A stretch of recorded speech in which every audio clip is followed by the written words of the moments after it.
from this terrible crisis, and I don't see any reason to deviate from that programme that was set out. Patrick Onan there, could he be expected to say anything else? Sorry, Alan? Well, possibly not, but I mean, the main reason we wouldn't expect him to say anything else is that Patrick Honan is a very smart guy and a very good economist, and I think what Patrick is reacting to there, I'm guessing the question came from this notion that you have people like Barroso and others raising question marks over austerity and its impact on Europe, but of course in Ireland we're in a very, very different situation. Our austerity programme is not really about demand management or anything like that. We got ourselves into a situation that nobody was willing to lend us any money. You need to have that facility to run a country, and what our austerity programme has really been about is ensuring that Ireland puts itself in a position that it is credit-worthy once again. So there is a debate in Europe. It has been imported into Ireland by some, but incorrectly, and I think what Patrick is simply just doing there is reminding us that we do need to stay the course. Alan Barrett of the SRI, thanks for joining us at Sports Now. Here's Joanne Cantwell, the Lions Tour party chosen today. Lots of talking points. Always lots of talking points, lots of surprise omissions and inclusions. From an Irish point of view, the surprise exclusions are Rory Best and Simon Zebo. There are 9 Irishmen included in the squad to tour Australia. The Ulster hooker, though, and the Munster wing both been left out of this 37-man squad. England, though, have 2 hookers included in Tom Youngs and Dylan Hartley, along with Richard Hibbert of Wales. Tommy Bowe, Conor Murray and Jamie Heaslip have all been given call-ups, along with the expected Rob Kearney, Brian O'Driscoll, Johnny Sexton, Cian Healy, Paul O'Connell and Sean O'Brien. Other surprise omissions are the England captain Chris Robshaw and Toulon's weekend match winner Johnny Wilkinson. There are 15 Welshmen included, 10 from England, 9 Irish and 3 Scots. As had been widely predicted, Sam Warburton of Wales will captain the side. Coach Warren Gatlin spoke about the difficulties in narrowing the squad down to 37. Probably the hookers took the longest time in making that final selection, and someone like Rory Best is missed out, and that was a tough call. The second rows, the loose forwards, you look at players like Chris Robshaw, Amani's missed out, Kelly Brown, Johnny Beattie as well, so yeah, it was a huge amount of strength and depth in that position. The nines, you picked Conor Murray, Danny Keir's been outstanding for Harlequins in terms of and his ability to be able to come off the bench as well, so you look at Simon Zebo, was really, really close. Victor Costello played under Gatland when he was Ireland coach, and he's with us now. Victor, you know how his mind works, so how do you think he came up with this squad and the decision to leave out Best and Zebo?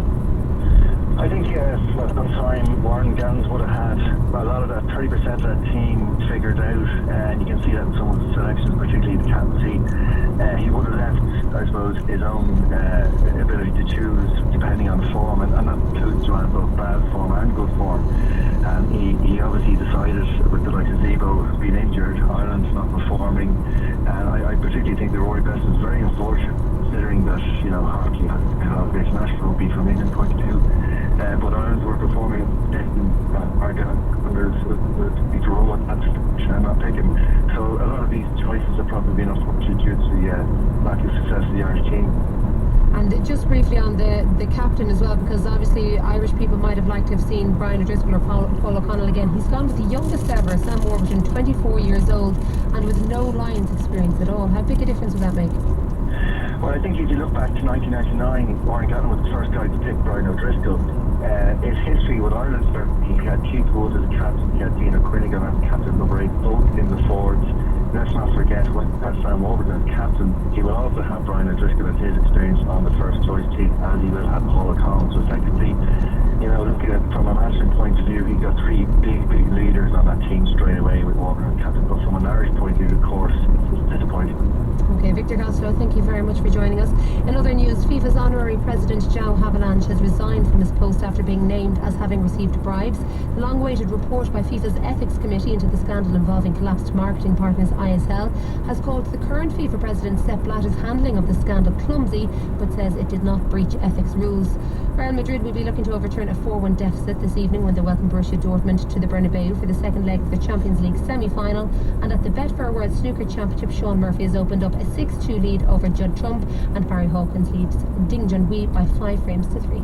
Thanks, Joanne. In business, very briefly, Ryanair down 9, DCC up 60. The main news, the chairperson of the Oireachtas Joint Committee on Health and Children, Jerry Buttimer, has said the committee will start holding hearings as early as Thursday on the heads of the bill on abortion after it's published. On this programme, he said he hoped these hearings would look at areas such as psychiatry and medical and legal issues. SIPTO official Willie Nunes said staff in Bus Éireann are furious at the company's announcement it's pressing ahead with cost-saving measures without union agreement. He said the company is forcing them into a ballot for industrial action, and over 1,000 construction jobs will be created in the next 2 years as part of a big upgrade on the N11 and N7 road networks in the east of the country. That's the news at 1 this Tuesday. Live Lines next with Joe Duffy, but for me, Sean O'Rourke, editor Brendan Fitzpatrick and all the team, good afternoon.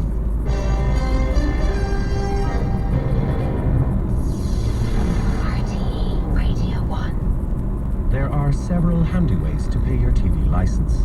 One of them is not by slow barge through Ireland's beautiful waterways.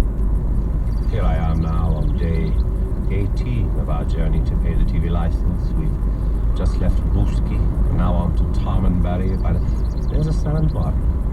It's so cold because of the sand. An easier one is online at tvlicence.ie. Pay your TV licence in a way that suits you. It's the law. When rain turns to sleet and temperatures fall, and a gale drives snow against the wall, would Fleetwood paint outlast it all? Fleetwood would Fleetwood. Fleetwood weatherclad. Made in Ireland for Ireland's weather. It's the 5-day Aer Lingus summer seat sale. From now until Friday, get up to 50% off fares on every seat on every flight to Europe this summer. So hurry, find fun in the sun in Europe's top cities, or relax on stunning golden beaches. The Aer Lingus 5-day summer sale. With great care in the air and up to 50% off, summer starts here. Book by midnight Friday at airlingus.com. Aer Lingus. Great care, great fare. Offer subject to conditions and availability. RTE Radio 1. 1850 715 815. Hello, good afternoon, and you're very welcome to Live Line.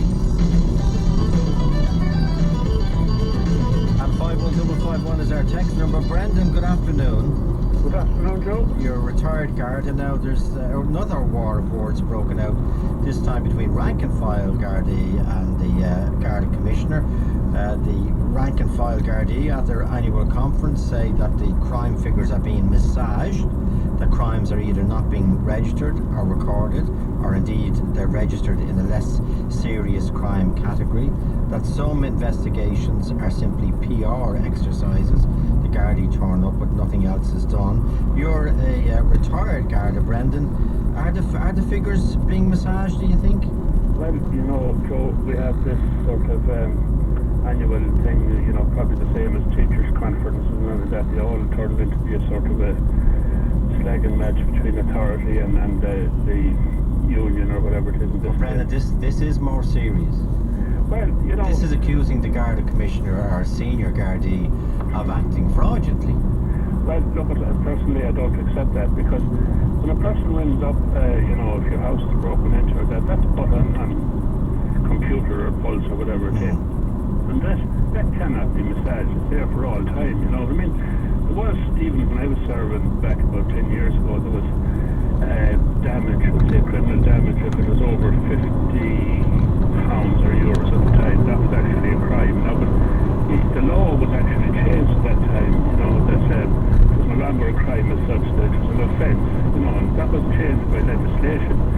Now, in actual fact, then, you know, those type of crimes, damage, were reclassified, and I assume that things like that can go on, you know, but to say that, you know, it's been massaged deliberately or anything like that, personally, I don't accept that at all. You know, there's a conflict here, and it's going to be very easy to find out who is right and who is wrong, because when a person rings up, as I say, you know, that's recorded there, you know, if your house is broken into, your car is broken into, or whatever, larceny occurs, well, that's there, and it's going to be very, very easy to prove who's right and who's wrong here. But there's a conflict of interest. Okay, but they also say, like, as we know from the crime stats from the CSO, 1 in 4 recorded burglaries are detected. 1 in 3 of thefts are detected. So the detection rate is about 25% for burglaries. But there was also stated that a lot of people, when the Gardaí called, don't want to report the burglary. Could that be true? It's highly unusual. You know,